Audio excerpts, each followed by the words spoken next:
Thanks for watching A Test of Time. This week's guest is best known for winning 2 World Cups with Australia, a master at the short format of the game. But as any Australian will tell you, there's nothing like wearing a baggy green. Today's guest is Brad Hogg. He's going to take us back to 2007 Boxing Day versus India, first test match, where he played his first test in nearly 4 years. Don't forget to like and subscribe. Harmison gets his reward. Been a brilliant spell of bowling. Harmison bowled a superb opening spell. 5 wickets for Stephen Harmison. Stephen Harmison take a bow. Well, Hoggy, thanks for joining us on A Test of Time. It is Boxing Day 2007, Australia v India, your first test match. For 4 years, you replaced Stuart MacGill. Warnie's gone. I remember playing in the Boxing Day the year before when there was 90,000 people, and it's just unbelievable. That's the second Boxing Day test match I played. 2 questions in this. One, how are you feeling going into the test match? And the other, what's it like to play in a Boxing Day test match? Why is it so special for Australians? Because I remember when I played, I was like, right, I want to bowl first. Never did I want to bowl first in a test match by winning the toss, but I want to bowl first in this environment. For me, look, as a youngster here in Australia, actually I've got my baggy green here. We all dream to wear the baggy green. And there's 2 places that you really want to wear this. It's in a Boxing Day test match and out the home of cricket in Lords in England. And I never got to go to Lords and play in a test match, but I played a 1 day there. So going back through my career, you had Stuart MacGill and Shane Warne that were the best leg spinners probably Australia have produced.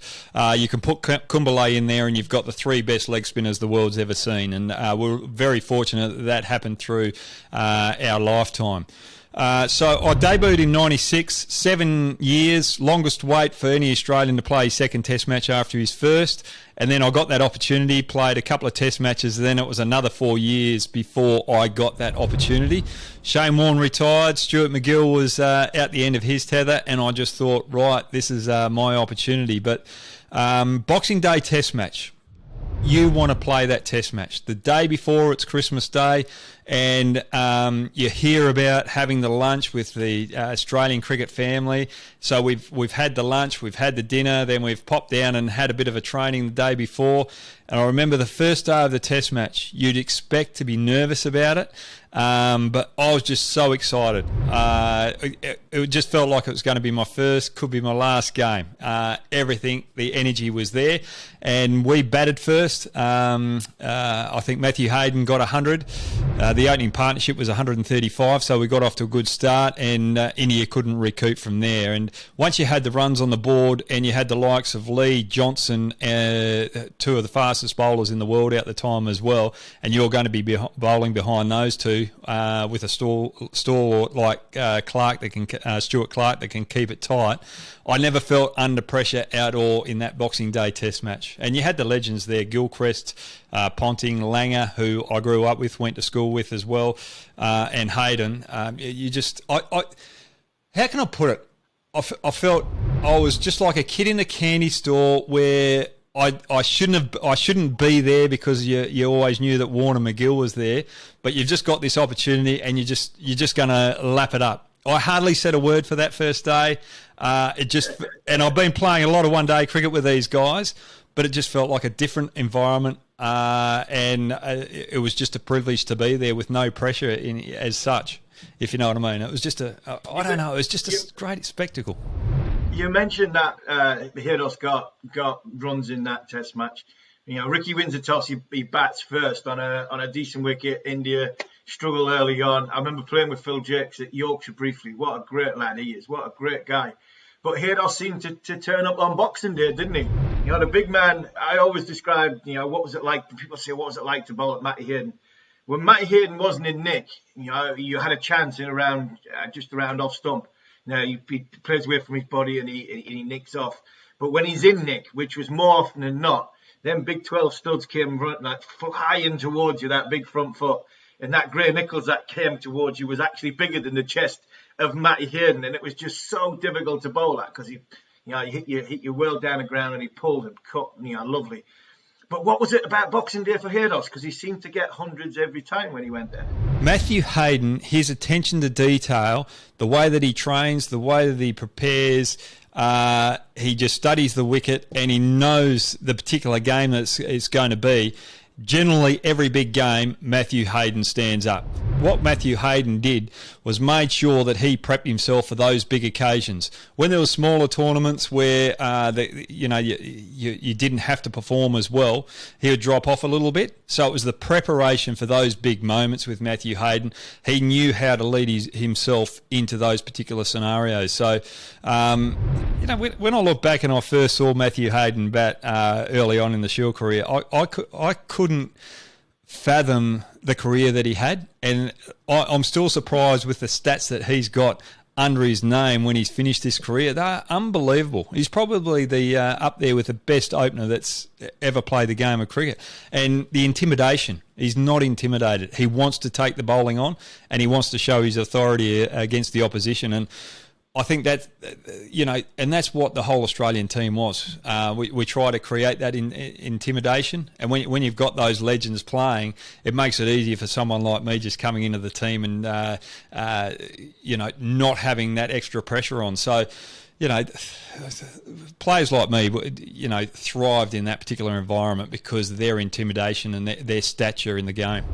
And you say players like you came into that, when you finally get the ball in hand, you are, I think, end of day one, you was about 340 for 9, which you popped in for, for a little cameo of 19, because you were a little jack in the box with a bat as well. I'm sure you enjoyed being out there with a contest for that. But it was a name you mentioned before, a bit different to to Warne and MacGill.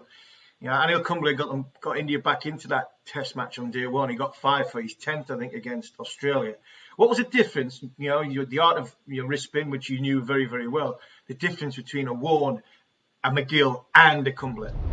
Yeah, Warne had a lot more variety. He had a lot more turn than Kumble. Stuart MacGill had a lot of turn as well, but Stuart MacGill, he really thrived on a big turning leg break. For me, his other variations that he had wasn't as dominant because, he just wasn't as consistent as a Shane Warne. So he just relied on just putting as many revs on that leg spinner as possible, and he generally had a deep point as well. So he's fairly defensive in that, but he knew that he was going to get a wicket with that and get an edge to the first slip. So he set that particular area up. Warney had a lot more variety, but once he did his shoulder, his wrong'un sort of lost its impetency, and he was very good with the flipper. But then you've got Kumble, who wasn't a really big turning leg spinner.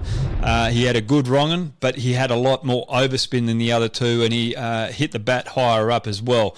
And I think with his extra pace as well, batsmen couldn't use their feet to get down to him, and he was trapping a lot of batsmen on the crease. So that's where he created a lot of pressure. And you look at those three bowlers, each is equally as good as each other. I think Stuart MacGill beat Shane Warne to 200 wickets.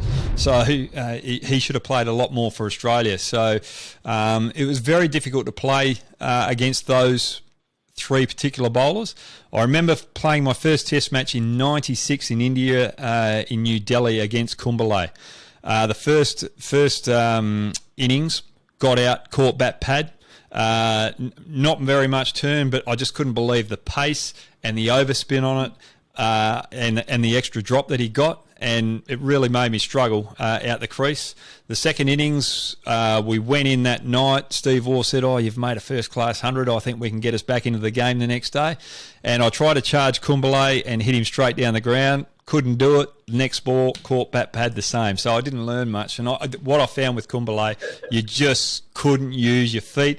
And getting back to him, and I think with all three of those bowlers too, to play off the back foot, the horizontal bats, because they had those quicker deliveries, it was very difficult to play as well. And, after this particular test, that Boxing Day test, and I look back at my career, the difference between those three bowlers and myself out in the longer format of the game is that they were able to bowl consistent leg spinners on a good length and keep the pressure on, and not go for many runs. Whereas I'd try and bowl all my varieties. You can't do that in Test cricket. You've got to wear the batsman down with just that leg spinner, and just bowl your varieties with very sparingly, every 2 or 3 overs. Whereas in one-day cricket and T20 cricket, you bowl all your variations because the batsman's got to come after you. And that's set them apart from all the other leg spinners going around. And we go to day 2, Australia get just over 440. Australia bowled beautifully, come out and bowled brilliant. You mentioned the names earlier, Lee, Johnson, Clark. I think it took Dravid something like 40 balls to get off the mark. And then they're 3 down for 50. You come on to bowl to one of the great players, and he took you on. Was it in Sachin Tendulkar? He took you on and had a go. Was it something that did you think, right, I'm going to have to revert back to my one-day stuff here and bowl all the variations because he's actually coming at me? He tried to counteract. Yeah, I think it was a tactic from India at that stage as well, because they knew that there was no Shane Warne or Stuart MacGill, and if you're going to look at a weak link in that particular team, especially in the bowling department, it was going to be me, and that put a little bit of pressure on me. There was a moment there where Gilchrist and Ponting came up to me and sort of said, all right, what about we just keep bowling wrong-uns on his leg stump and try and use a minimal foot marks outside and just try and bamboozle him there to tie him up. And I said, look, I'm not comfortable with that. I want to keep bowling my leggies. To bowl wrong-uns all the time, ball after ball, is quite difficult to keep that consistency on. So I pulled out of that and just tried to bowl a little bit quicker and a little bit tighter, and just hopefully I could slow the run rate down. But he was a test, Sachin Tendulkar. I only got him once out in my career. Got him to sign it, never happened again, and it never did. And he made sure in that test series that it was never going to happen again. And he just wanted to show his authority again there. And I think that's what separates the great batsman from the not-so-great batsman at test level. They know when there's an opportunity. They know when there's that moment to pounce on the weakness of the opposition, and they try and take that risk. And that was something that I had to stand up to. And I didn't get his wicket, but I felt that I pulled the contest back in our favour to keep that pressure on, to make him have to attack the other bowlers at some stage. And it was a stellar batting unit. There was, obviously you've got Sachin, you had Rahul Dravid at the top. You had, somebody coming in a little bit further down the line, which, Stuart Clark gets a couple of wickets, Tendulkar goes, Dhoni comes and goes. And then you get Sourav Ganguly. Ganguly's playing his 100th test match. But what was it with Sourav? He rubbed people up the wrong way. People didn't get on with Sourav Ganguly. I remember playing in my debut, I got him out for 99, first ball of an over, of which Andrew Flintoff had just gone off to the toilet. And literally, Freddie ran the drinks back on to abuse Sourav as he walked back, as he was going off for 99. It was just something, and Ganguly's a lovely guy, but it was just something about Sourav Ganguly that people didn't get on with him. You got him out 3 times in that series, and it must have been great to get him out then to really sort of ram home the advantage for Australia.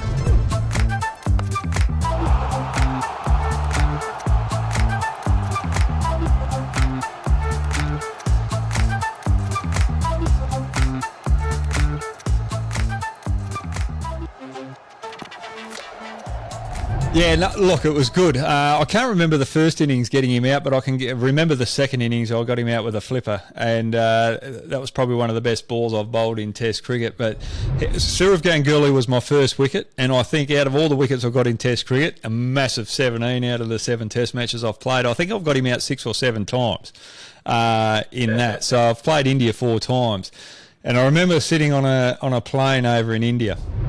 And I was sitting right up the back of the plane, and he was sitting in 1A, and I got the hostess to bring me a piece of paper, and I said, I wrote, it's great to see my little rabbit sitting on 1A while I've got the gun out the back here waiting for you to come out of the barrow, or something like that. So, he's got great sense of humour. But the one thing that Ganguly did was really test Australia. And if you remember that test match where he made Steve Waugh wait, and I think he didn't come out with his blazer to do the toss as well, he just knew what would rub Australia up the wrong way in that sense. And I think during that particular time, and a lot of Indians will be watching this as well, I think when we went over there, India was slightly intimidated by us, and it wasn't until really Ganguly came in and started to stand up and fight back and give us the verbal and sort of try and upset us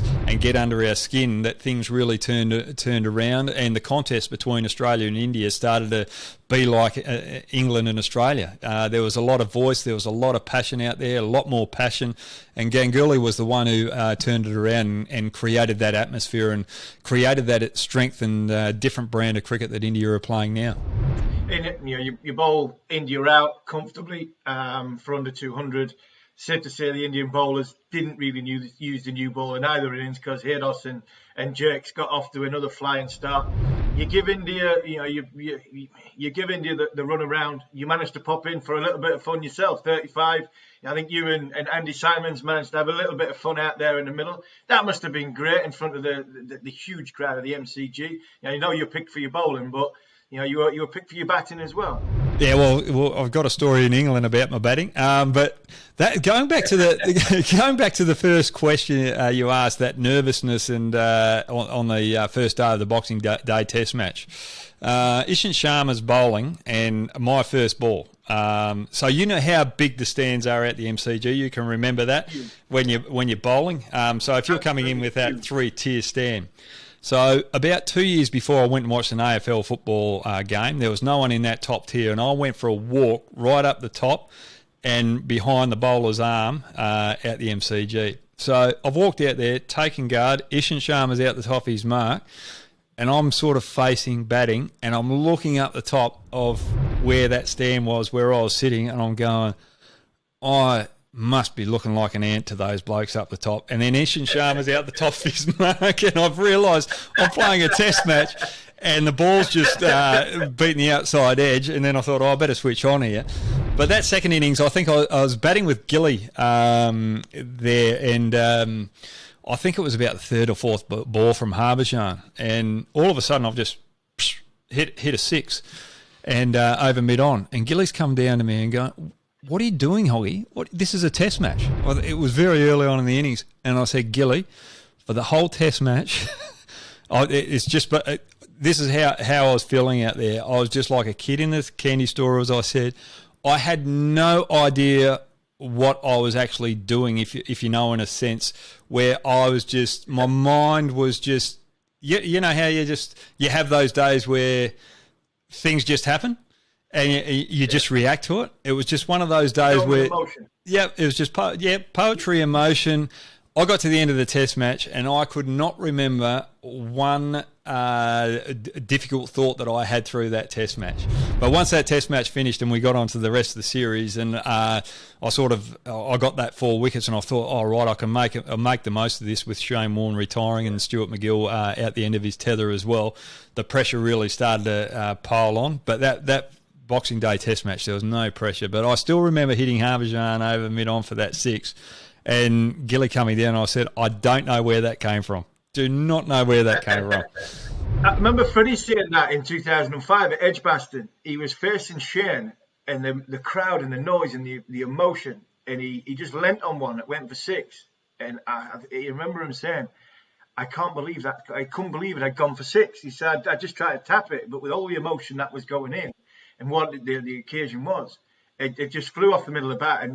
But sometimes you have to go with it, don't it? You were somebody who went with, you were a bubbly character that liked to sort of get into a contest, and sometimes you have to just let the thing flow. It does, and you would have had many moments too while you were playing where you just go, how did that happen?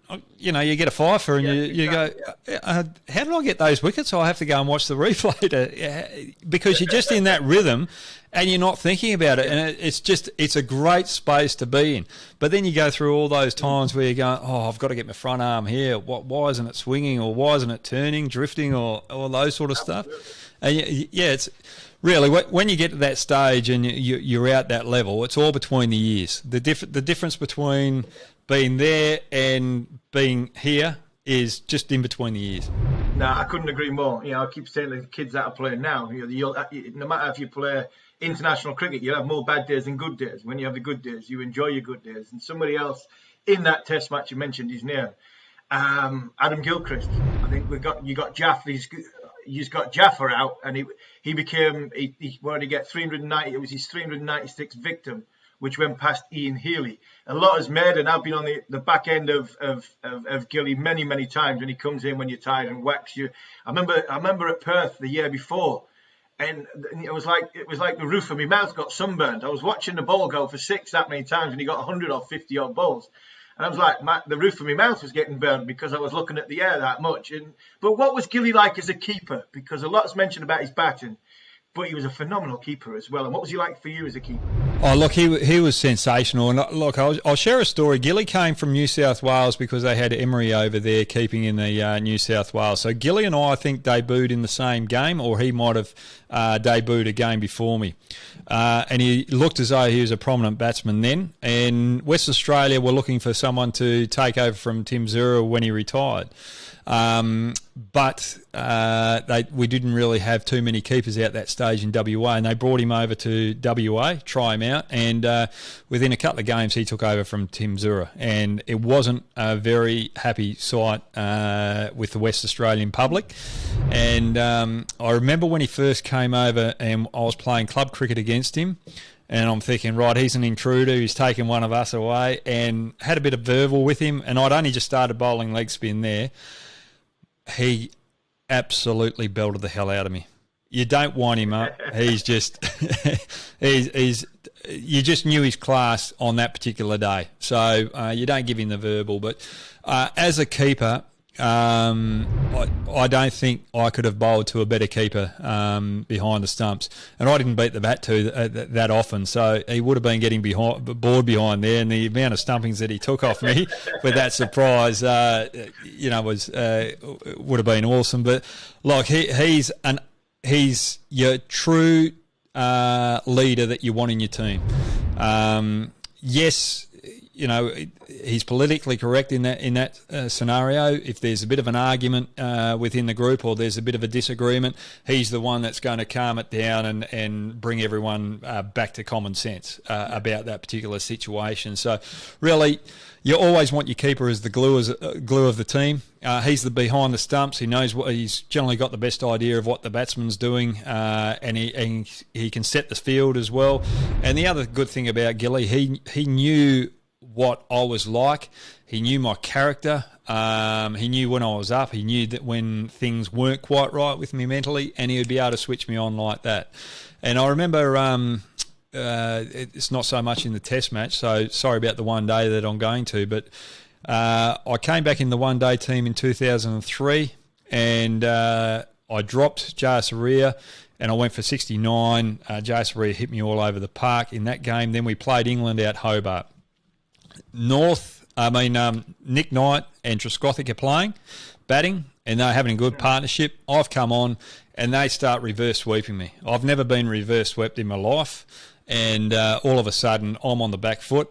Ricky Ponting scratching his head. Brad Hogg's just been picked for the World Cup. If Shane Warne's not there and we've got this little muppet bowling, we're in a lot of trouble. So he's scratching his head.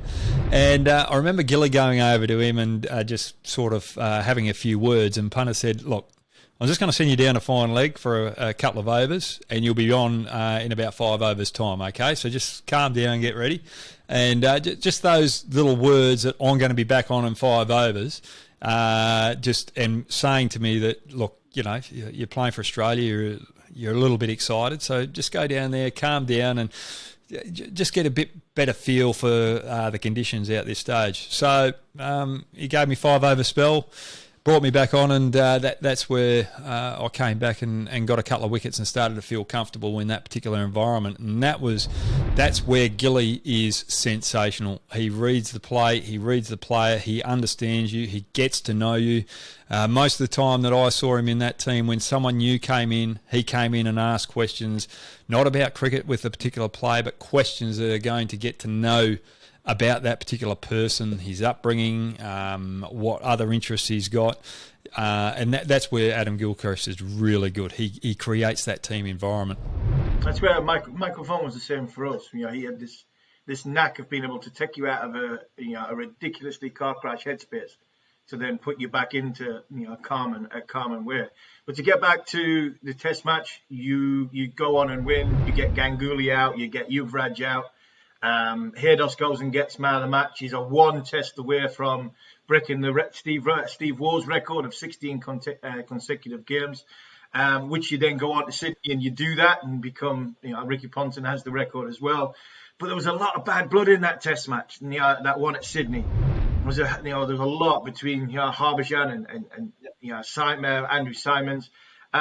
Did that come from this Melbourne Test match? Because it just seemed, we thought everybody heard that India were going to walk away from the Test series. Did it come from Melbourne, or was it just solely in Sydney? Look, for me, there didn't seem too much bad blood in Melbourne. I just think it just all happened in Sydney, and it just blew up. I think, both on and off the field, that particular situation wasn't handled well. It shouldn't have got to the stage that it did, but there was just that rise in conflict that we were having between the two nations at that stage, where it just came out loggerheads, where it really nearly got out of hand, where the two was going to be called off, which was disappointing. But it happens. But it just all happened in Sydney. And I remember I got reported in that particular game. I think it was Kumble and it might have been Dhoni out in the middle, batting out that stage. And what they realised, you're talking about me being a bubbly character, and I like to get through my overs quickly. I'm pretty impatient in that sense. And Tendulkar out the MCG started it by making me wait out the top of my mark to bowl each ball. And so when we got to Sydney, all the batsmen was doing a similar thing. And the umpire said, you're slightly behind the over rate. And I said, well, it's not my fault. Can you tell the batsman to hurry up? And he wouldn't tell the batsman to hurry up. And all of a sudden, 2 overs later, I'm still waiting out the top of my mark. And then I sort of said, I'm going to run through you bastards. And, so they took that, and I was nearly suspended for the next game. And, just a little comment like that, which we say in Australia quite a lot, turns into something big. But that's just the way it is. You get that impatience. But that's where it's good byplay, that you know what the weakness is of the opposition, and it was up to me at that stage to make sure I switched on and didn't make that comment. And at the end of the day, you look back at that Test match, after that particular moment where I lost it, I got taken off a couple of overs later, and then Michael Clarke came on and won the game, luckily for us, because the frontline spinner myself had lost the plot, and just over a little incident, and these things happen. And that's what that's what they talk about. Playing what it is difficult to play this great game.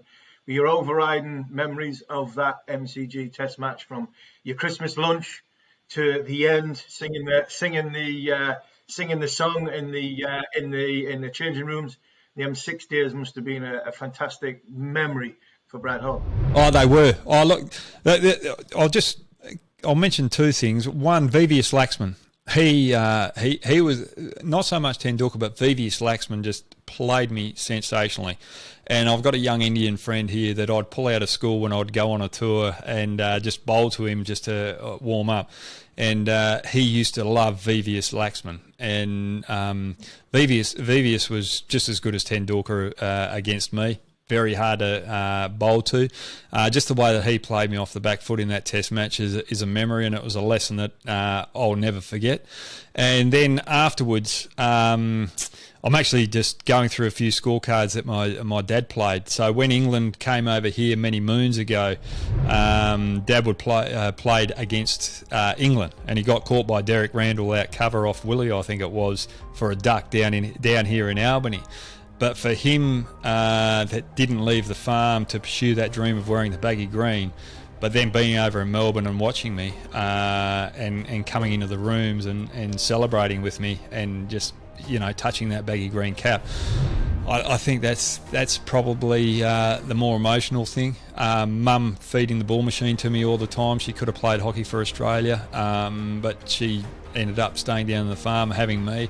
Just the efforts that my family had put in, and just that whole family affair, just to be able to celebrate that one little moment of when I had a little bit of success out the MCG playing Test cricket for Australia, which was my ultimate dream as a 5-year-old, I think is probably the most